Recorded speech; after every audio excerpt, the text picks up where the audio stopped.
অগস্ত্য সংহিতাতে লেখা আছে, যারা গোহত্যা করেছে,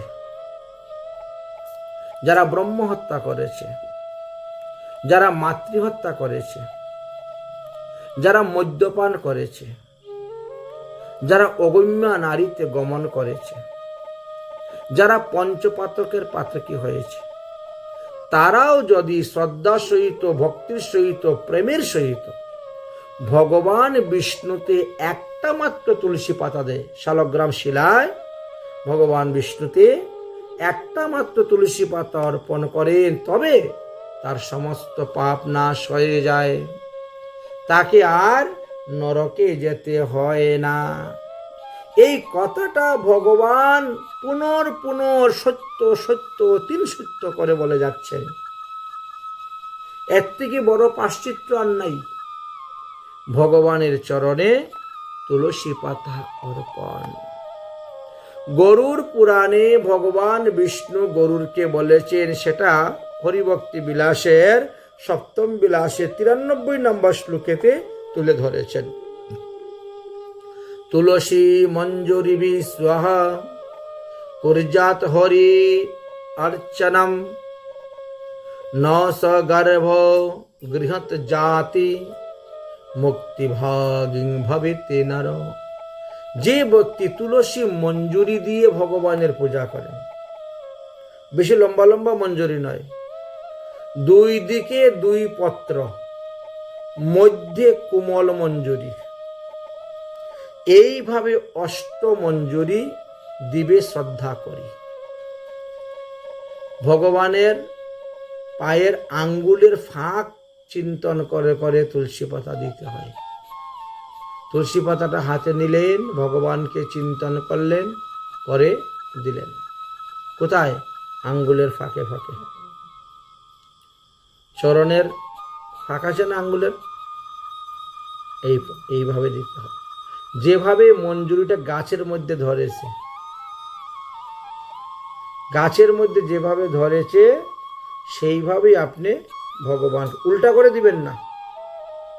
ফুল, ফল আর পাতা, এই 3টি বলছেন যেভাবে গাছে ধরেছে তুমি সেইভাবেই দাও। অধুমুখ করে দেওয়া নিষিদ্ধ আছে। যে ব্যক্তি তুলসী মঞ্জুরি দ্বারা ভগবানকে দেব জনার্দনকে পূজা করেন, আর সেই ব্যক্তিকে আর কখনো মাতৃগর্ভে প্রবেশ করতে হয় না,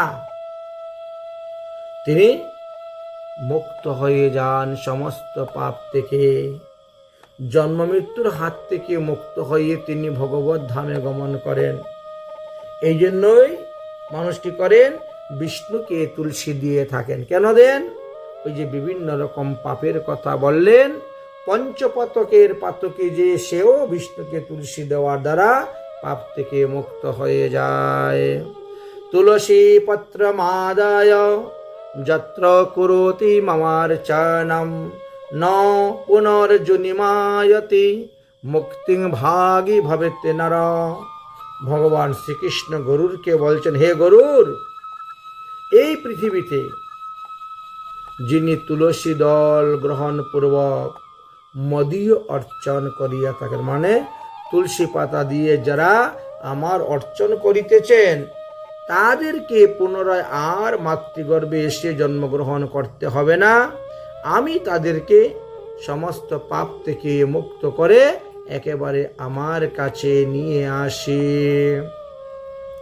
স্মৃতিশাস্ত্রীতে বলছেন, তুলসী পত্র কোন কোন দিন চয়ন করা নিষিদ্ধ।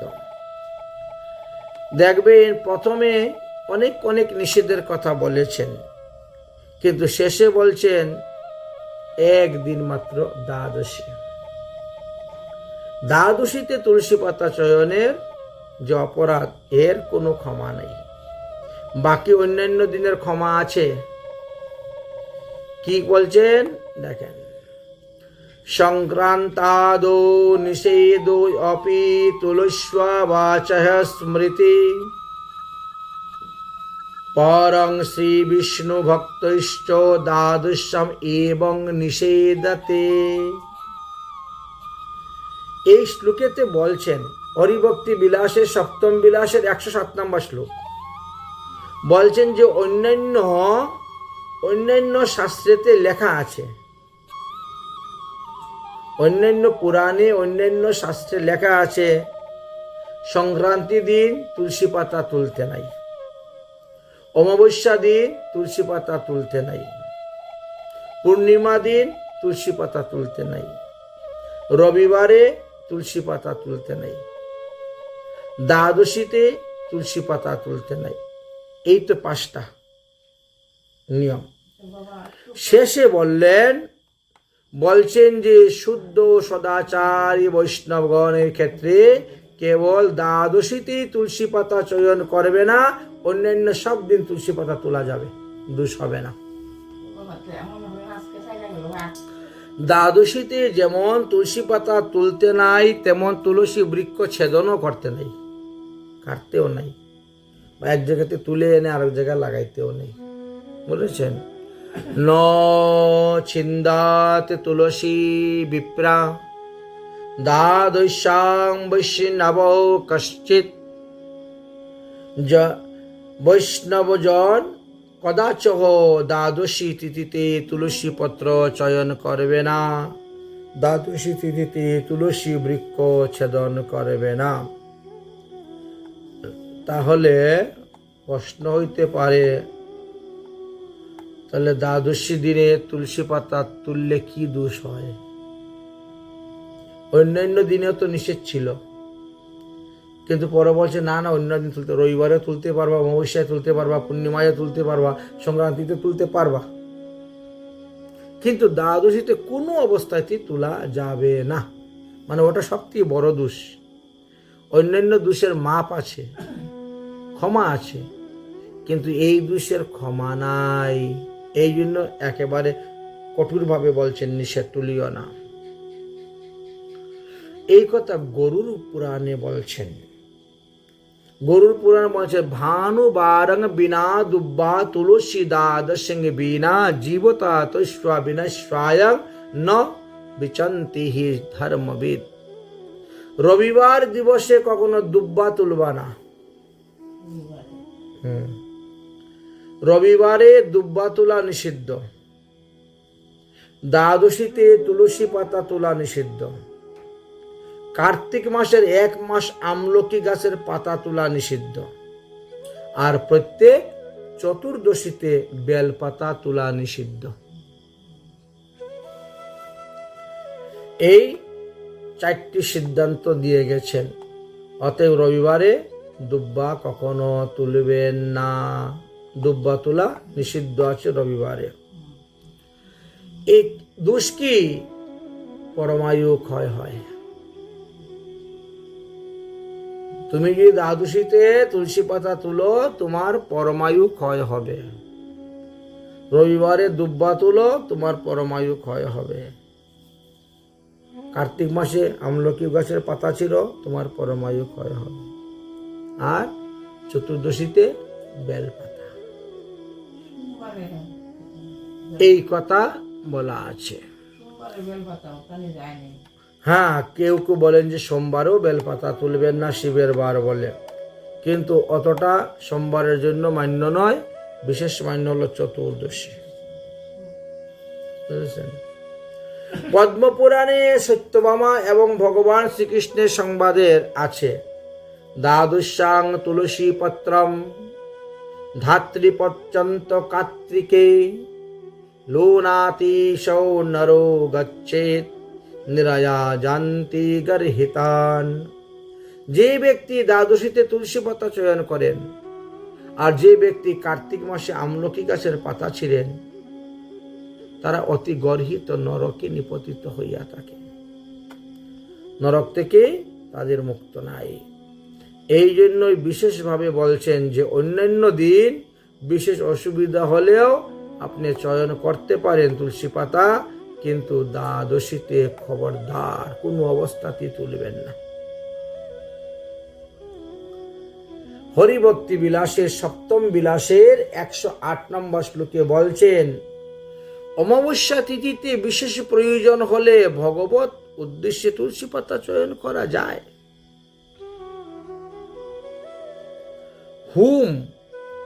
হোমের জন্য কাষ্ঠছেদন বা গোমাতার জন্য তীর্ণ তুলতে গিয়ে যদি রবিবারে দুব্বা তোলাও হয় তবুও দোষ হবে না। গরুর ঘাস কাটতে গিয়েছেন আপনি, সোজা বাংলা কথা, ঘাসের সঙ্গে দুব্বা আছেই, রবিবার দিন ঘাস কাটতে গিয়ে দুব্বাও কেটে গেছে, তাহলে কি আমার পাপ হয়ে নরকে যেতে হবে? বলছে না, ওটা গোমাতার সেবার জন্য নিচ্ছ, দোষ হবে না। হ্যাঁ, দোষ হবে না। অমাবস্যা তিথিতে পূর্ণিমাতে তুলসী পাতা তুলতে নেই, কিন্তু বিশেষ প্রয়োজনে আমি তো ভগবানের সেবার জন্য তুলছি, এই জন্য দোষ নয়। কিন্তু তোমার সর্দি কাশির জন্য তুলসী পাতা তুলে এনে থেতো করে রস খাও, তাহলে দোষ হয়ে যাবে। অমাবস্যা দিনও দোষ হয়ে যাবে, পূর্ণিমাতে দোষ হয়ে যাবে। কিন্তু দ্বাদশীতে তুলসী পাতা ভগবানের জন্য তুললেও দোষ, তোলাই যাবে না, এমন কঠিন করে দিয়েছেন। বলছে হোম যজ্ঞের কাষ্ঠ কাটতে গিয়ে বা গোমাতার তীর্ণ ছেদন করতে গিয়ে যদি রবিবারেও দুব্বা তোলা হয়ে যায়, তাহলে দোষ হবে না। তুলসী পাতা চয়ন করলেও দোষ হবে না। এই কথা বলে গিয়েছেন হরিভক্তি বিলাসে, সপ্তম বিলাসে 108 নম্বরে। এই জন্য লোকে যে যা বলুক না কেন, প্রমাণ চাই, শাস্ত্রে প্রমাণ। এটা পারে না, ওইটা পারে না, ওটা পারে না, আপনি পেলেনটা কোথায়? কোথায় সেই বিধানটা দেওয়া আছে? সব জিনিসের তো দলিল আছে না, প্রুফ দেখাতে হবে তো আপনাকে। এই হলো প্রুফ। বায়ু পুরাণে বলছেন যে স্নান না করে তুলসী পাতা তুলিও না। অস্নাতাং তুলসীং চিত্ত্বা যো পূজাং কুরুতে নর সোऽপরাধী ভবেতে সত্যং তৎসর্বং নিষ্ফলম ভবেৎ। যে ব্যক্তি স্নান না করিয়া তুলসী পত্র চয়ন করে, ভগবান শ্রী বিগ্রহের সেবা পূজা করে, তিনি অপরাধী এবং তদীয় যাবতীয় কর্ম বিফল হইয়া থাকে। সুতরাং স্নান না করে তুলসী পাতা চয়ন করতে নেই। 1 নম্বর বললেন। দ্বিতীয় বললেন, যদি আপনার জ্বর হয়, আপনি অসুস্থ ব্যক্তি, তাহলে আপনি কি করবেন? স্নান করা সম্ভবপর হচ্ছে না, বলছেন তাহলে বাসি কাপড় ত্যাগ করে দাও। একটা কাপড়কে ভিজিয়ে ভালো করে নিংড়িয়ে সে কাপড় দিয়ে গাটা মুছে নাও, তারপরে শুদ্ধ বস্ত্র পরিধান করে তুমি তুলসী পাতা চয়ন করো, ঠাকুরের সেবা পূজা করো, তাতে দোষ হবে না। সবকিছুর বিকল্প আছে। প্রথমে বলছেন এইটা হবে না, শেষে বলছেন ওই হলে এইটা হবে, ওই হলে সেটা হবে। হ্যাঁ, তবে পারিমাণশক্তিক আমাদের গৌণ উপচার দিতে নাই। গৌণ তুলসী পাতা এমনিতে তুলে আমরা যে ফল পাই, যদি মন্ত্র উচ্চারণ করে আমরা তুলসী পাতা তুলি, তাহলে আর বেশি ফল পাওয়া যায়।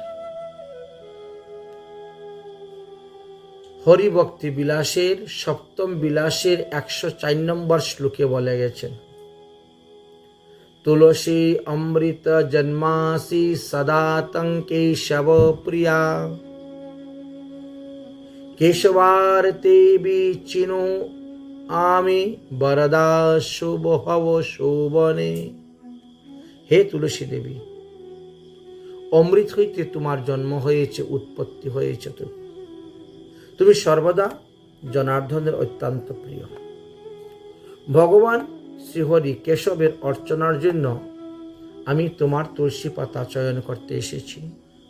তুমি আমাকে বর দাও, আমি যেন ভগবান পদপদ্ম লাভ করতে পারি। তদঙ্গ সম্ভতে পত্রৌ পূজয়ামি যথা হরি তথা কুরু পবিত্রাদি কলৌমাল বিনাশিনী। হে পবিত্রে কলেবরা তুলসী দেবী, হে কলি কলমোষ হারিণী তুলসী দেবী, তোমার অঙ্গের মধ্যে যে সমস্ত পাতা তৈরি হয়েছে তুলসী গাছের মধ্যে পত্র, সেই পত্র নিয়ে আমি দেব ভগবান জনার্দনকে পূজা করব। তাই তোমার গাছ থেকে পাতা তুলে নিচ্ছি, তুমি আমার অপরাধ ক্ষমা করিও। এই দুইটি মন্ত্র উচ্চারণ করিয়া তুলসী পাতা চয়ন করিলে লক্ষ কোটি গুণ বেশি ফল লাভ করা যায়। স্কন্দ পুরাণেও এর মাহাত্ম্য কথা বলে দিয়েছেন।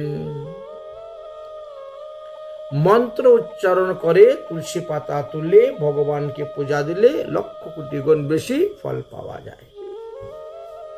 শ্রী হরিভক্তি বিলাসের সপ্তম বিলাসের 106 নম্বর শ্লোকে লেখা আছে, মন্ত্রেণ অনেন ইয়স্তু কুর্যাৎ গৃহীতাম তুলসী দল পূজানং বাসুদেবস্য লক্ষ্মকোটি ফলং লভে।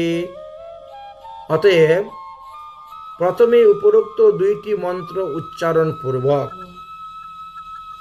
হাতে 3টি তালি দিয়ে তুলসী দেবীকে প্রণাম করে আর বাম হস্ত দ্বারা ধরলেন তুলসীকে, ডাইন হাত দিয়ে একটা একটা করে তুলসী পাতা তুলবেন। দক্ষিণ হস্তে এক একটি করে পত্র বা এক একটি করে মঞ্জুরি চয়ন করবেন এবং শুদ্ধ ভাণ্ডের মধ্যে সেটা রাখবেন। তারপরে ধৌত করে এনে ভগবানকে পূজা করবেন, ভগবানকে পূজা দিবেন, তবে আপনার মঙ্গল হবে। এই যে তুলসী পাতা কেউ চিত্রপটে দিচ্ছেন, কেউ বিগ্রহে দিচ্ছেন, কেউ শালগ্রাম শিলায় দিচ্ছেন, কেউ বা গিরিধারী গোবর্ধন শিলার মধ্যে দিয়ে থাকেন। তো এক এক জায়গায় দেওয়ার ফলটাও এক এক প্রকারের আছে। সবই ভগবানের অবতার, সবই ভগবানের বিগ্রহ, কিন্তু তার মধ্যেও ফলের তারতম্যতা আছে। সেই তারতম্যতাগুলো বলবো।